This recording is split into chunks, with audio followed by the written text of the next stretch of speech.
Okay, the dog is killing my socks. NewType hooked me up with the newest SH Studios resin kit. And this is part of the SH Studios Xeon line that they've been working on for a couple months now. Could be longer. It's been a while, honestly. The Dome Tropen. I probably said that wrong. This thing is actually sick as hell and probably one of the biggest resin kits I have ever touched before.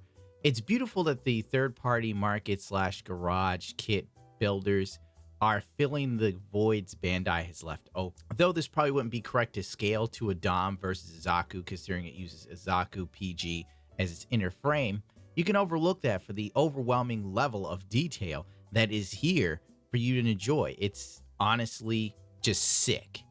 It is sick to death. If you love Xeon suits and you need them in a PG size, then this is it. It's pretty much your only option to get something, you know, that's still noobish friendly. Kind of crazy for me to say. I find building resin conversion kits easier than doing full-on resin kits, you know, and they're a bit more fun in the sense of you can pose them. Whereas to full-on resin kits, it's one and done 9 times out of 10. You can look at it from this angle and this angle only, which honestly I don't mind, but every now and then, you know, I want a little change every 6 months or so. When you open the box, you are greeted to plastic parts that seem to be well casted, like well made. I'm like, okay, you know, all right. This looks decent with waterside decals, mind you. Thank God. Third-party market, for some reason, understands something Bandai continuously screws us out of. You know, you buy these expensive Bandai kits and you find out, whoops, suck it up, Buttercup, they're stickers. Now go buy third-party stuff. The castings are what you'd expect from a kit of this caliber and price range. It is like $300 and some for NewType. And if you were to buy from overseas, depending on where you bought from, you can see prices as high as $450. This is not a cheap kit at all. And it's not for the faint of heart. Castings are great. It looks phenomenal already. It's almost intimidating for the level of work you'd have to put into masking. And this sucker is heavy. Make no bones about it. This resin kit is an absolute unit. Much like the Dom itself is, when you think about it realistically. What I love about the SH Studio kits that they have now, like the older ones, the instruction manuals were pretty much 2 pieces of paper. But the newer ones are very sleek. It's almost like a magazine. I love that they show you every aspect of the model kit and the angles, close-up zoom shots. I love the illustrations for putting it together. This makes dealing with a resin kit much easier on you and more familiar to people who are used to snap builds because it's a very Bandai-esque look. It's clear, it's concise, it's easy to follow and understand and see the parts that you may be looking for. My only gripe with the kit is they give you these, you know, logos and stuff, right? But they're not stickers, dude. NewtypeHQ sponsored this video, by the way.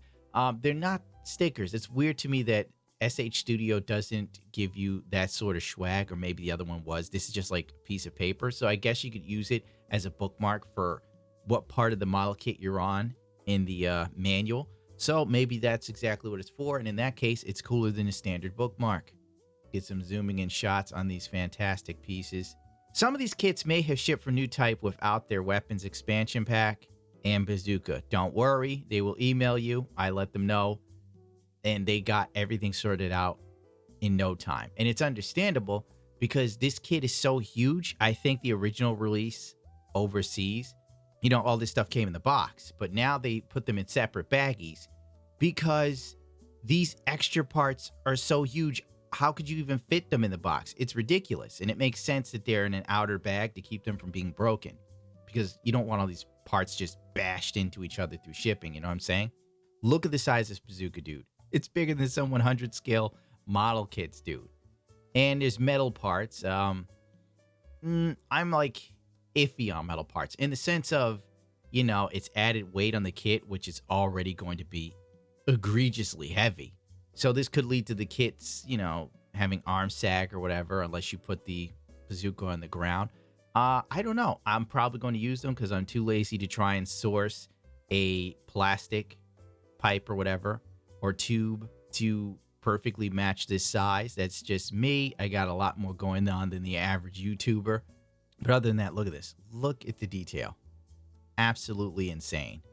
The scale, like this thing, when finished, is probably going to be a cornerstone of any model maker's collection.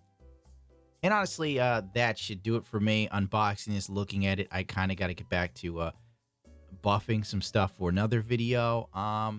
Hopefully you enjoyed this. I noticed people tend to like these unboxing videos, even though I thought they kind of sucked. What the hell do I know? Am I right? You give the people what they want. That's the first rule of entertainment.